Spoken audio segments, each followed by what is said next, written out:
Dear students of class 6, I am continuing my lecture on your chapter number 8, body movements. In my last lecture, I told you about joints, skeletal system, bones, and continuing the same, now I am explaining you about the arm and hand bones. Last lecture में मैंने आपका hip और pelvic bones तक खत्म किया था. ठीक है, बोन्स को आगे बढ़ाते हुए मैं आपको बता रही हूँ arm and hand bones. The hand consist of upper arm, four arm, wrist, palm and fingers. देखो आपके हैंड के अंदर क्या क्या आ जाता है. एक तो आपकी अपर आर्म आ जाती है, four arm, wrist, palm and fingers. Slide की फोटो के अंदर देखो, स्लाइड की फोटो के अंदर आपको upper arm, four arm, wrist, palm और फिंगर सब दिखाया हुआ है. ठीक है, आप अपने हाथ अपने बॉडी पार्ट में भी फील कर सकते हो. ठीक है, अपने खुद को भी चेक कर सकते हो. आपकी अपर आर्म है, लोअर आर्म है, रिस्ट है, पाल्म है, फिंगर्स है.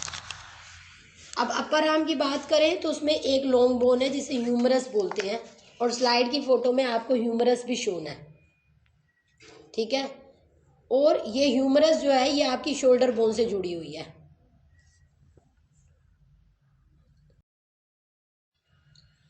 फोर आर्म जो है इसके अंदर दो लॉन्ग बोन्स हैं, एक तो रेडियस और दूसरी उल्ना.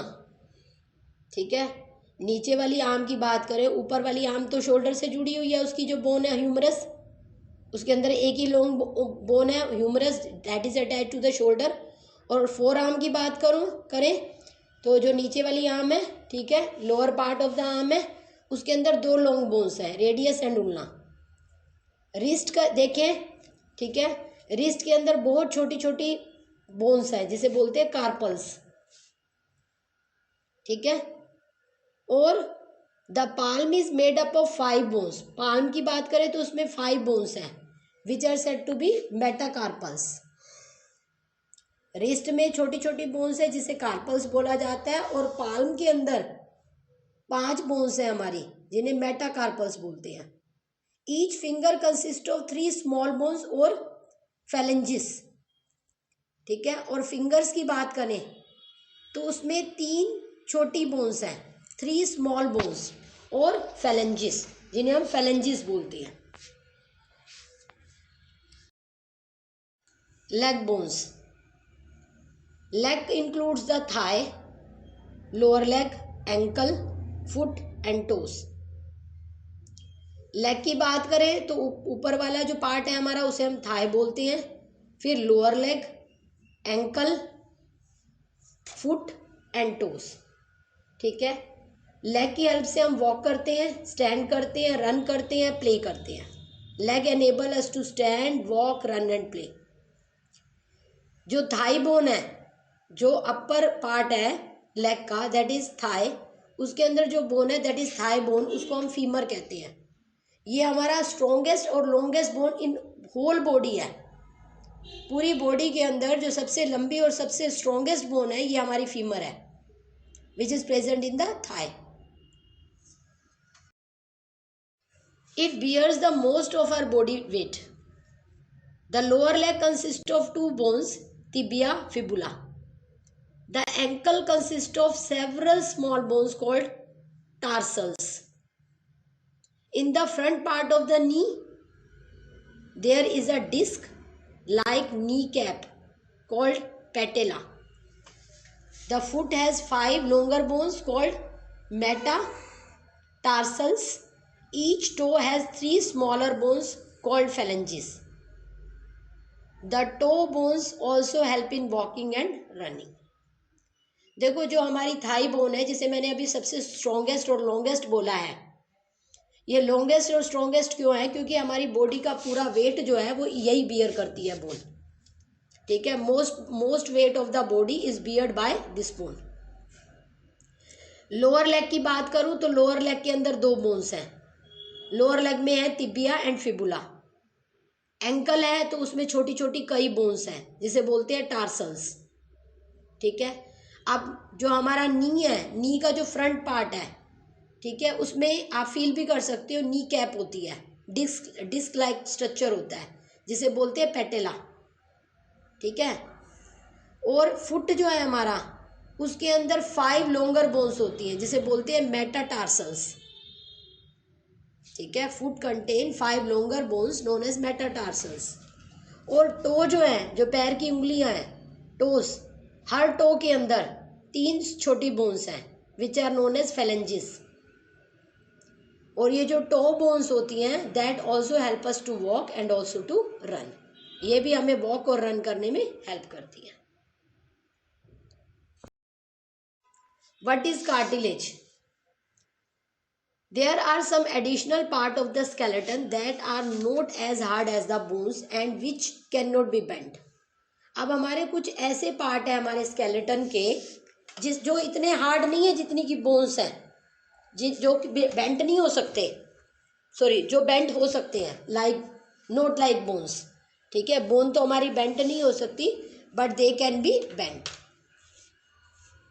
ठीक है, स्केलेटन का वो पार्ट जो बेंट हो सके, जो बोन की तरह हार्ड नहीं है, वो हमारा कार्टिलेज है, दैट कैन बी बेंट, जिसे हम मोड़ सकते हैं, बेंट कर सकते हैं। Feel your year.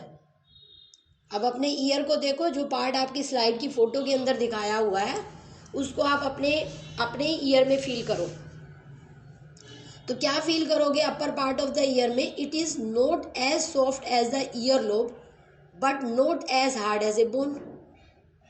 अब upper part of the bone जो है वो उतना सॉफ्ट नहीं है जितना कि आपका ईयर लोब होता है। ईयर लोब कौन सा है? बिल्कुल lower part of the year, वो बहुत ज़्यादा सॉफ्ट है।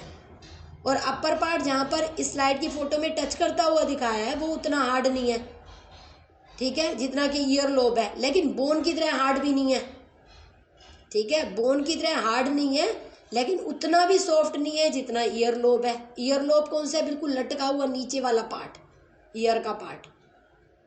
ठीक है, तो दैट इज कार्टिलेज, इसको हम बोलते हैं कार्टिलेज, जिसको हम बेंट कर सकते हैं। ईयर के इस पार्ट को आप बेंट कर सकते हो, that contain cartilage.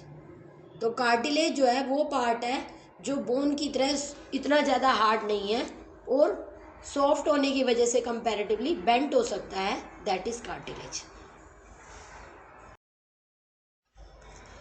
Cartilage is also found in the joints of the body. Its main function is to connect the bones together. It also prevents the bones from rubbing against each other. देखो, जो cartilage होता है ये आपका joints में भी present होता है। इसका मेन काम होता है बोन्स को आपस में कनेक्ट करना। ठीक है, और बोन्स जो आपस में एक दूसरे से रब अगेंस्ट ईच अदर होती हैं उसको प्रिवेंट करना। ठीक है, बोन्स आपस में जुड़ी हुई हैं एट जॉइंट्स, तो उनकी स्मूथ फंक्शनिंग के लिए बीच में क्या है? उनके कार्टिलेज है जो उनको रब नहीं होने देता। Bones are so that the bones prevent rubbing can be prevented in the bones where the joints are present.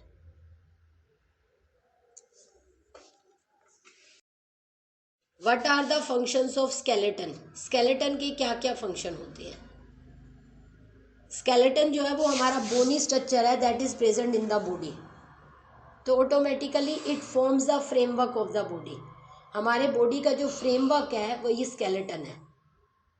ठीक है, हमारे बॉडी को जो शेप मिल रही है वो स्केलेटन की वजह से मिल रही है। It support and give shape to the body, ये सपोर्ट करता है और हमारी बॉडी को शेप देता है। It helps to protect and keep the delicate organ of the body in their proper position. ये डेलिकेट ऑर्गन्स को प्रोटेक्ट करता है और उनको अपनी सही जगह पर रखता है, उनकी प्रॉपर पोजीशन मेंटेन है due to this skeleton and they are get protected by the help of skeleton. Skeleton जो है इन बॉडी पार्ट्स को प्रोटेक्ट कर रहा है और साथ में इनकी पोजीशन को मेंटेन कर रहा है, हमारी बॉडी को सपोर्ट देता है, हमारी बॉडी को शेप देता है, हमारी बॉडी को फ्रेमवर्क देता है skeleton. The long bones of the body have bone marrow in which red blood cells are developed. जितनी भी हमारी लॉन्ग बोन्स है हमारी बॉडी के अंदर, उसके अंदर बोन मैरो है। ठीक है, जिसके अंदर हमारे आरबीसी मतलब रेड ब्लड सेल्स फॉर्म होते हैं, डेवलप होते हैं। ठीक है, red blood cells are the part of the blood, और ये रेड ब्लड सेल्स वही हैं जो हमारे ब्लड को रेड कलर देती हैं। और ये बनते कहाँ हैं? In the bone marrow in the long bones. ठीक है, लॉन्ग बोन्स के अंदर जो बोन मैरो है, it forms the here the red blood cells are developed. With the help of muscles, it helps in the movement of various part of our body. ठीक है, अब हमारे स्केलेटन का और काम क्या है? हमारे स्केलेटन का काम है मसल्स की हेल्प से हमारी बॉडी के अंदर मूवमेंट क्रिएट करना। ठीक है, जहाँ जहाँ भी हमारे बॉडी के अंदर जॉइंट्स प्रेजेंट होते हैं, वो बॉडी पार्ट्स वो जॉइंट्स की हेल्प से हमारी बॉडी मूव करती है। ठीक है, तो बोन्स और muscles together help the movement of the body.